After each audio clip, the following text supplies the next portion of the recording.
주님을 찬양합니다. 생명의 흐름입니다. 저희가 이번 주에 추구할 메시지의 제목은 하나님의 걸작품인 한 세 사람의 창조주입니다. 우리가 이 메시지의 도움을 받아서 에베소서에 게시된 이분을 체험하고 누리고 표현할 수 있기를 원합니다. 오늘 메시지 김영일 형제님과 함께 살펴보도록 하겠습니다. 지금 안녕하세요. 네, 안녕하세요. 네, 오늘 메시지 어떠한 내용인지 교통 부탁드리겠습니다. 아멘.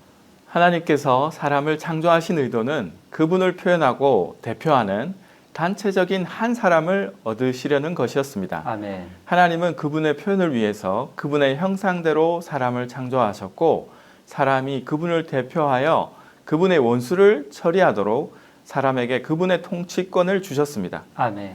새 창조물에 속한 새 사람인 교회는 하나님의 표현을 위해서 하나님의 형상을 지니며 하나님의 왕국을 위해 하나님의 원수와 맞서 싸웁니다.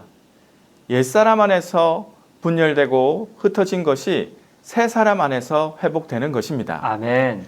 하나님의 시, 곧 걸작품인 새 사람은 그리스도의 죽음을 통해 그리고 그리스도의 부활 안에서 창조되었습니다. 아멘. 새 사람이 창조될 때 먼저 우리의 타고난 사람이 그리스도에 의해 십자가에 못 박혔고, 그런 다음 옛사람이 십자가로 재해진 것을 통해 그리스도는 신성한 요소를 우리 안으로 분배하시어 우리를 하나님의 일의 걸작품, 우주 가운데 완전히 새로운 항목, 하나님의 새로운 발명품이 되게 하셨습니다. 아멘. 십자가에서 그리스도는 중간에 막힌 담인 규례들로 된 계명의 율법을 그분의 육체 안에서 없애버리심으로써 그분 자신 안에서 새 사람을 창조하셨습니다. 아멘. 에베소서 2장 15절에서 말하는 율법은 도덕적인 율법의 계명이 아니라 할례나 안식일을 지키는 것이나 음식 규정의 규례들과 같은 의식적인 계명의 율법입니다.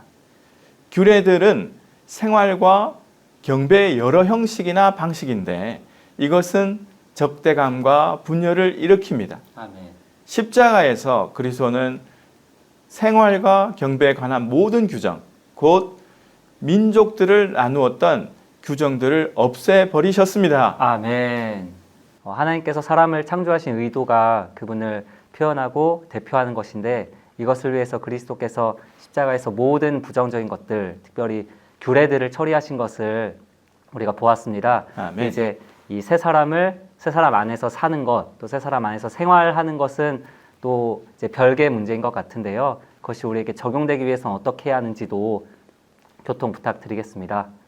예, 우리가 적용하려면 한 세 사람을 위해서 한 세 사람 안에서 우리는 그리스도의 화평이 우리의 마음에 판정을 내리시도록 해야 합니다. 아멘. 언제든지 우리의 존재 안에서 서로 다른 편들이 다투거나 싸우는 것을 느낄 때 우리는 그리스도의 다스리는 화평의 지위를 내어주고 세 사람의 하나라는 이 화평이 우리 안에 통치하고 최종 결정을 내리시도록 허락해야 합니다. 아멘. 우리는 우리의 의견, 우리의 관념을 제쳐두고 내주하시는 심판관의 말에 귀를 기울여야 합니다. 아멘.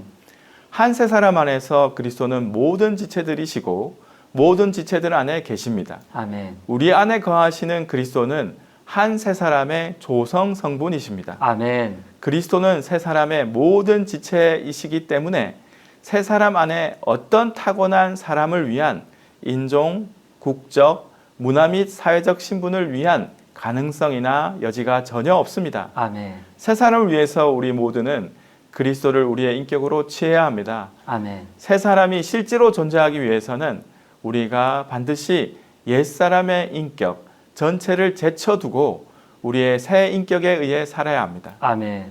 우리는 그리스도를 우리의 인격으로 취함으로써 우리 안에서 모든 결정을 내리시는 분이신 그분과 함께 새 사람 안에서 생활해야 합니다. 아멘. 우리는 에베소서 2장 15절에 있는 한 세 사람을 로마서 15장 6절에 있는 한 입과 고린도전서 1장 10절에 있는 같은 것을 말하고와 함께 고려해야 합니다. 아멘. 비록 우리가 여럿이 있고 여러 곳에서 왔지만 우리 모두는 한 입을 가지고 같은 것을 말합니다. 아멘. 이것은 우리 모두가 한 인격을 가지고 있는 한 세 사람이기 때문입니다. 아멘. 우리가 한 가지를 말하는 그런 한 인격을 취하는 것을 더욱 배우고 훈련할 수 있기 원합니다. 아멘. 형제교통 감사합니다. 감사합니다. 아멘. 그러면 이 메시지의 요약 영상을 함께 시청하시겠습니다. In this message, saints, number 10, we come to a colossal point that is related to the fulfillment of God's eternal purpose in Genesis 1:26. But I hope that by the end of this fellowship, you will also realize that it is related to every aspect of our daily life, every day, even hour by hour. And that is that Christ, we need to experience Him, enjoy Him, and express Him as the creator of the one new man, as the masterpiece of God. I don't know how much feeling, how much apprehension, how much realization we have about this aspect of the church as the one new man. I do believe that we have more feeling or, like I said, realization concerning the assembly, concerning the household of God, the family of God, concerning the body even. But this aspect, I have a feeling, still we are quite veiled, quite veiled. I hope the Lord could open something to us more tonight. Okay, the creator of the one new man as the masterpiece of God. As last time, I feel it would be very good for us to read these verses, and I would ask that you would read along with me in the scripture reading, and I will add one verse as we go along. Genesis 1:26. I hope we do not take this verse for granted. We will start here tonight. This verse has been referenced a number of times in the previous messages. That's because, saints, everything really starts here. This is God's purpose unveiled on the first page of the Bible, especially through these two words, image and dominion. Let us read. And God said, "Let us make man in our image, according to our likeness, and let them have dominion over the fish of the sea, and over the birds of heaven, and over the cattle, and over all the earth, and over every creeping thing that creeps upon the earth." And again, the highlight words are image and dominion. Ephesians 2:14 through 16. This is where we're spending most of our time in this session. "For He Himself is our peace, He who has made both one, and broken down the middle wall of partition, the enmity, abolishing in His flesh the law of the commandments in ordinances, that He might create the two in Himself into one new man, so making peace, and might reconcile both in one body to God through the cross." These few phrases, broken down the middle wall of partition, broken down the middle wall of partition, the enmity. That's a strong word, enmity. It's a kind of hatred, even. Abolishing in His flesh, a very unique phrase. The law of the commandments in ordinances. I just want to point these out as kind of markers. We're coming back to all of these words. And then the two, creating the two in Himself, into one new man. And then at the end, having slain the enmity. You know, on the cross, we're going to see this was mentioned in a prior message, but we'll see again tonight. On the cross, Christ dealt with every negative thing. And we'll see one by one. But one of the things that he dealt with, which again, I don't know that we have much feeling about, is ordinances. And that's what this verse is saying. For the creation of the one new man, Christ did a particular work on the cross to deal with this thing called ordinances. And saints, this is really the point. Until that thing is slain in me, he cannot have the practicality of the one new man. Now, the verse I'd like to add is verse 10, Ephesians 2:10, because it's part of the title, the masterpiece of God. We get this from Ephesians 2:10. For we are his masterpiece, created in Christ Jesus. Up to there is okay. We are his masterpiece, created in Christ Jesus.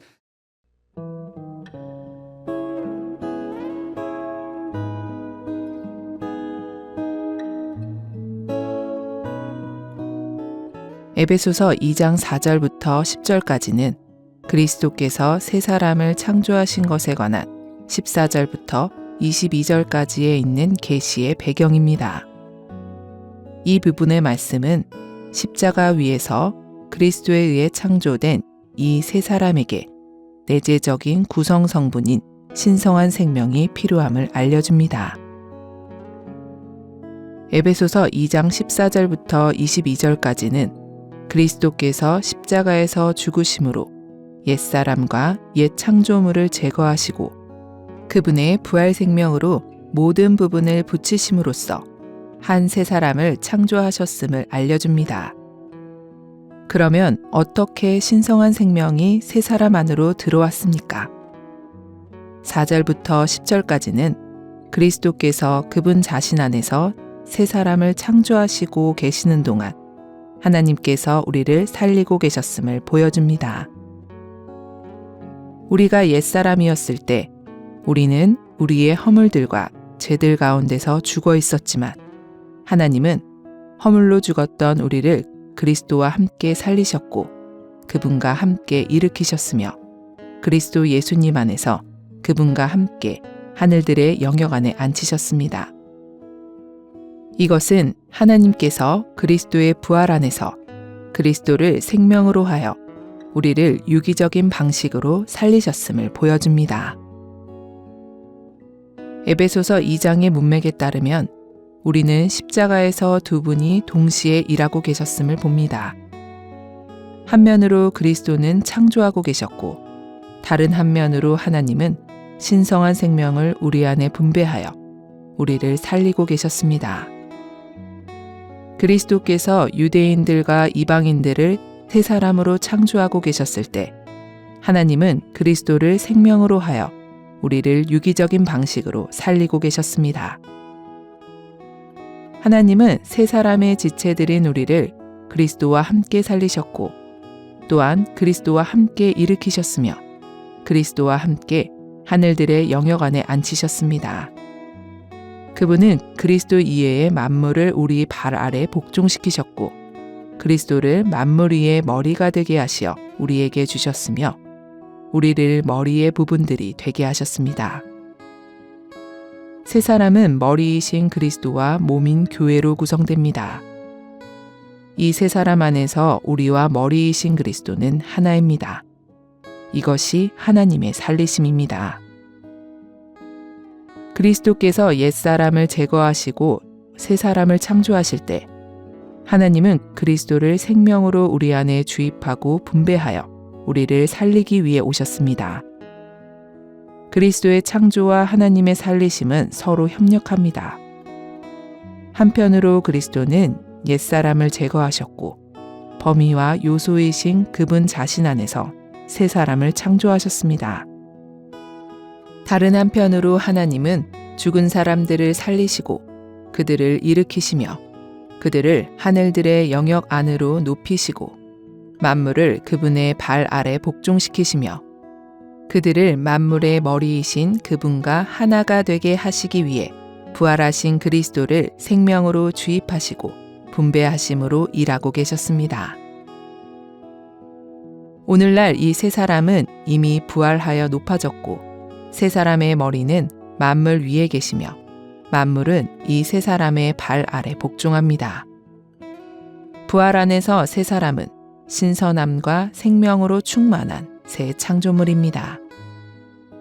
교회는 단체적인 세 사람이며 그리스도의 죽음으로 모든 것이 재해지고 깨끗하게 되어 모든 것이 새롭고 어떤 낡음도 없습니다. 옛사람은 재해지고 부활 생명이신 그리스도께서 우리에게 더해져 우리가 새 사람이 되었으므로 우리는 그리스도를 우리의 생명으로뿐 아니라 인격으로도 갖게 되었습니다. 이제 우리는 새 사람이며 그리스도와 하나입니다. 그분은 우리의 생명이시며 우리의 인격이십니다. 본 내용은 미니스트리 다이제스트 2024년 겨울훈련 그리스도를 체험하고 누리고 표현함 중에서 일부를 발췌한 것입니다.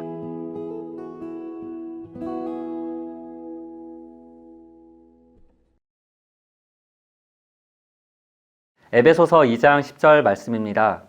우리는 하나님의 걸작품입니다. 그리스도 예수님 안에서 선한 일들을 위하여 창조되었습니다.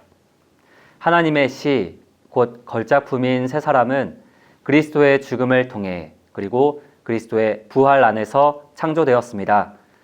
우리의 생활 가운데 전개되는 크고 작은 모든 상황 속에서 죽음과 부활의 과정을 통과함으로 하나님의 걸작품인 세 사람 안으로 건축되는 뜻깊은 한 주 되시기를 기도드립니다.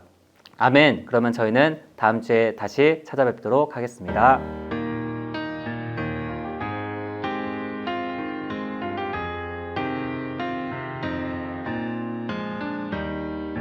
한 세 사람을 위하여 주가 우리를 구속하셨네. 모든 민족 종족이 주님 안에 하나 되었네. 이제 이 땅 위에서 하나님 나타내는 한 세 사람은 아버지